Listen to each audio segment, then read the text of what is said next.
ఏ వాణి, నా షర్ట్ అది కనపడటం లేదు. పైన అరేసానో వెళ్ళి తెచ్చుకో. పైకా ఇలా అర్థం దగ్గరంగా నా బాడీ చూసి ఎవరైనా మోసపడితే? ఏమిటి నీ బాడీని చూసి ఎవరు మోసపడరు? వెళ్ళు వెళ్ళు. పుస్తకం చేతిలో ఉంటే చాలు, ప్రపంచాన్ని మర్చిపోతుంది.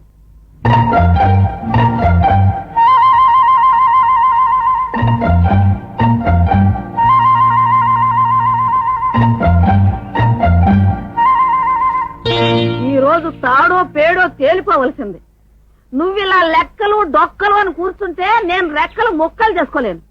1,00,000 రూపాయలు కట్నం ఇస్తామని వాళ్ళు ఉత్తరాల మీద ఉత్తరాలు రాస్తుంటే నువ్వు ఇంకా ఆలోచిస్తావేమిట్రా? ఇదిగో మాట్లాడద్దు. ఈ సంబంధం నేను ఖాయం చేస్తాను, నువ్వేం మాట్లాడద్దు. బోడి లక్ష నాకు లెక్కటే. రోజు జీవితం లక్షలు ఇస్తూ ఉంటాను, పుచ్చుకుంటూ ఉంటాను బ్యాంకులో. అయినా లక్ష అంటే అంతే. ఒకసారి ఇంటి ఫర్నిచర్ కొంటే అయిపోయా ఉష్కాకి. కాబట్టి 1,00,000 కంటే ఎక్కువ వచ్చే ఉపాయం ఒకటి చెప్తాను నేను. 1,00,000 కంటే ఎక్కువ? హైందవని అమ్మాయి తెలుసా నీకు? గుర్తుంది. ఆ అమ్మాయిని మర్చిపోతానా? ఆ అమ్మాయికి 2,000 రూపాయలు జీతం. బోడి 2,000 1,00,000 కంటే ఎక్కువ? అక్కడే దొరుకుతున్నావు నువ్వు. నేను చెప్పేది పూర్తిగా విను. ఆ అమ్మాయికి నెలకి 2,000 రూపాయలు జీతం, అంటే సంవత్సరానికి 24,000 రూపాయలు. ఆ అమ్మాయి కనీసం 30 సంవత్సరాలు చదివిస్తుంది. 30 × 24 అంటే 7 లక్షల చిల్లర అయింది. దీనికి మామూలు వడ్డీ 1 రూపాయి వడ్డీ కట్టుకో. ఎంత అయింది ఈ డబ్బుకి? అదో 7 లక్షల చిల్లర అయింది. అంటే మొత్తం 14 లక్షల చిల్లర అయింది. కూర్చో. ఇది కాకుండా హైందవ్ మన ఇంటికి వస్తుంది కదా, పని మనిషి ఖర్చు లేదు. ఇది కాకుండా కరువు బత్యం అని, రిటైర్మెంట్ తర్వాత పెన్షన్ అని, ఇంకా ఏవో గ్రాట్యుటీ అని నా బొంద చాలా ఉన్నాయి. అదొక 10 లక్షల దాకా వస్తుంది. ఈ 10 ఆ 10 వేసుకుంటే హీనపక్షం 20 లక్షలు మనకు గుర్తుంది. 20 లక్షలు తీసుకుని హైందవం చేసుకోవడం లాభసాట, 1,00,000 రూపాయలు తీసుకుని ఆ కుంటిదాన్ని చేసుకోవడం లాభసాట. 30 సంవత్సరాలకి 20 లక్షల జీతం అంతా మనకే ఇస్తుందా? జీతం అంతా జీతం మనకే ఇస్తుంది, ఇంకెవరికి ఇస్తుంది? పైగా ఆ పిల్ల నేనంటే మోసపడుతుంది. ఆ అమ్మాయికి ఉన్నదల్లా ఒకే ఒక సమస్య, ముసలి తల్లిదండ్రులు. వాళ్ళంతా అంతా ఉండనివ్వాలి అంటోంది. నేను సరేలే అన్నాను. చిచ్చి, ఇవాళ వారు ఇంట్లో ఉంటే పొద్దుస్తమానం ఖర్చులే. అదీ కాకుండా తగాదాలు అవి. ఆ మాత్రం ఆలోచన లేదనుకుంటున్నావా? ఈ ధనం కొట్టకి వాళ్ళకి కాఫీ టిఫిన్ లేవు. మధ్యాహ్నం భోజనంలోకి ఒకే ఒక కూర, మజ్జిగ లేకపోతే చారు. ఇక రాత్రికి ఉప్పు పిండి, అందులో నంచుకోవడానికి ఒక నిమ్మకాయ బద్ద. ఇక ప్రతి సంక్రాంతికి మామూలు ధరలో ఒక జత బట్టలు. ముసలాళ్ళు ఇంకెంతకాలం బతుకుతారంటావు? ఈ కండిషన్లన్నిటికీ వాళ్ళు ఒప్పుకున్నట్టేనా? ఆడపిల్లని కన్న వాళ్ళు అంగీకరించుకు చస్తారా? ఓరి మా నాయనే, ఎంత గొప్ప బుర్ర అనేది. నేనేమో అనుకున్నాను గాని అమ్మో అమ్మో ఎన్ని లెక్కలు కట్టావు. మరి ఏమిటనుకున్నావు? ఇంకా సందేహం ఎందుకు? మరి హైందవి తల్లిదండ్రులు చెప్పి పెళ్లికి ఏర్పాట్లు చేయించేనా? చేసి ఇంకా ఆలస్యం చేస్తే ఇప్పుడు నీకొచ్చిన ఆలోచన ఇంకెవరికైనా రావచ్చు. అవునవును, త్వరగా వెళ్ళి ఆ పెళ్లి ఏర్పాట్లు నా బంగారు కొండ. గౌరీ మాయ కలిలాల మంగళసూత్ర ధారణ కానివ్వండి.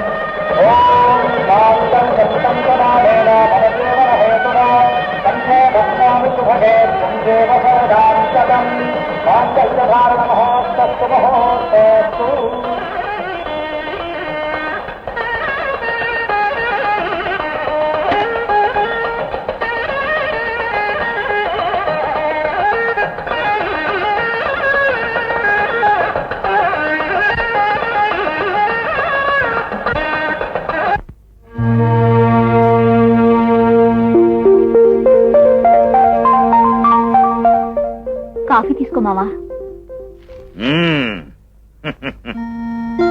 దేవుడమ్మా, తలకి నూనె రాసి మాలిష్ చేయవే.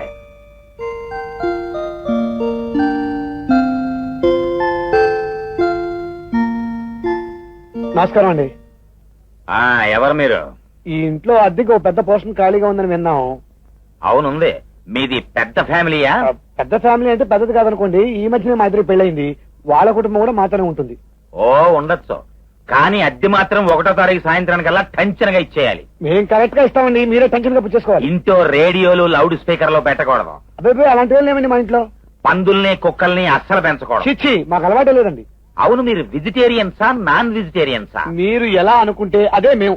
నాన్ వెజిటేరియన్సే కావాలి. అదే మేము. ఇంతకీ అద్దెంతో చెప్పారు కదా? నాకేం తెలుసు, ఓనర్ని అడగండి. అంటే మీరు ఇంటి ఓనర్ కదా? అబ్బే కాదండి, నేను ఈ పోర్షన్ లో ఉంటున్నాను. అయితే నా పక్క పోర్షన్ లో ఉండేవాళ్ళు ఎటంటాడో తెలుసుకోవాలి కదండి, అందుకోసం వివరాలు ఆ అడిగా. విషయం ముందే చెప్పచ్చు కదా. ఇంతకీ అసలు ఓనర్ ఉన్నాడా లేడా? ఓనర్ గారు పైన పిల్లలకి పాఠాలు చెప్తుంటాడు. వెళ్ళండి. దేవుడమ్మా, ఏ నీళ్ళు రెడీనా? నను భవదీయ దాసుని మనంబున నెయ్యపు కింకబూని తోచిన అది నాకు మన్ననయా చెల్బగు నీ పద పల్లవంబు మత్తను పుల కాగ్రకంట కవితానము తాకి నొచ్చినంచు నేనని ఎద అల్కమానవు కదా ఇకనైన నరాల కుంతలా.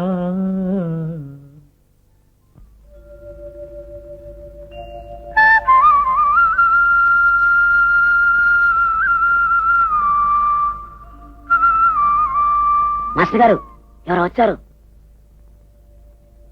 ఎవరది? ఈ ఇంటి ఓనర్ గారు నేనే. మీరా? నమస్కారం మాస్టారు. మీరు పిల్లలకి పాఠాలు చెప్తున్నారా లేక పద్యాలు చదువుతున్నారా? పద్యాలు చదువుతూ పాఠాలు చెప్తున్నాను బాబు. అలాగే మాస్టారు. ఇప్పుడు ఇది ఏ విషయం అండి? కనిపించడం లేదా? శ్రీకృష్ణ అవతారం. ఓహో. పిల్లలకి పారిజాతాపహరణం పాఠం చెప్తున్నాను. ఏ రోజు పాఠానికి తగినట్టుగా ఆ రోజు వేషం వేసుకు చెప్తే పసిపిల్లలకి పాఠాలు బాగా అర్థమవుతాయి. నిన్న మీరు వచ్చుంటే జాంబవంతుడు వేషం చూసేవారు. మొన్న వచ్చుంటే పులి వేషం. రేపు వస్తే రావణాసురుడు. ఆహా, మా రోజుల్లో ఇలాంటి మాస్టర్లు ఉంటే పాఠాలు మాకు ఎంత బాగా అర్థమయ్యాయో. ప్రత్యక్ష పురాణం అన్నమాట. అవును, పిల్లలకి అక్షరాలు చూస్తే ఏమర్థం అవుతుంది, ఆకారాలు చూడాలి. అందుకనే ఈ వేషాలు వేస్తున్నాను. సరే, మీరెంతమంది? తక్కువ మందేనండి. చిన్న పెద్ద కలిసి ఒక 8 మంది ఉంటాం. నాకు అభ్యంతరం లేదు. అద్దెంతిస్తారు? అదేండి, ఒక 400 వరకు. 400? నరుడా, నీకు బుద్ధి లేదు. వచ్చే జీతం అంతా అద్దెలకే ఇచ్చేస్తే మీరేం తింటారు? 200 ఇవ్వండి. ఈ ఇంటిని అద్దెలకిచ్చి వాటి మీద బతకడం నా ఉద్దేశం కాదు. అవసరంలో ఉన్న వాళ్ళని ఆదుకోవడమే నా ధ్యేయం. మంచి రోజు చూసి పాలు పొంగించుకోండి. చాలా థ్యాంక్స్ అండి. మరి అడ్వాన్స్? అడ్వాన్సా? నరుడా, నా ఇంట్లో ఉంటూ నువ్వు ఎక్కడికి పారిపోతావు? ప్రతి నెలా అద్దె సరిగ్గా ఇస్తే చాలు. ఆహా ఆహా, మీరంత మంచివా సార్. ఒక్కసారి మీ కాళ్ళు ఇలా జరపండి.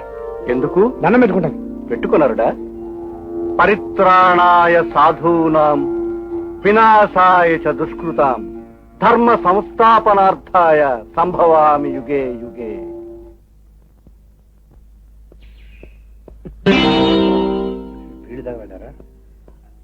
హలో, నాకు అర్జెంట్ పని ఉంది, వస్తాను. ఆగు బ్రదర్, క్లబ్ కని చిన్నపోతుంది మనం వెళ్ళకపోతే. ఈ రోజు వద్దు బ్రదర్, ఇల్లు మారాను. పైగా నా వైఫ్ నా కోసం ఎదురు చూస్తూ ఉంటుంది. ఆగు బ్రదర్, ఇంట్లో నీ కొత్త పెళ్ళం గురించి ఆలోచిస్తున్నావు కానీ పాత ముగ్గుల గురించి మర్చిపోతే ఎలా? నువ్వు క్లబ్కు వచ్చేది నీ గురించి కాదు, మా పాత బాకీలు తీర్చడం కోసం. కమార్ బండెక్కు. అది కాదు గురు, ఈ రోజు నా హ్యాండ్ బాగాలేదు. అది పాతింట్లో బ్రదర్. ఇల్లు మారావు, పెళ్లి చేసుకున్నావు. నీ ఇల్లాల అదృష్టం నీకు కలిసి రావచ్చుగా. కంగారు పడకు, నువ్వు ఓడిపోతే అప్పు ఇవ్వటానికి మేమున్నాంగా.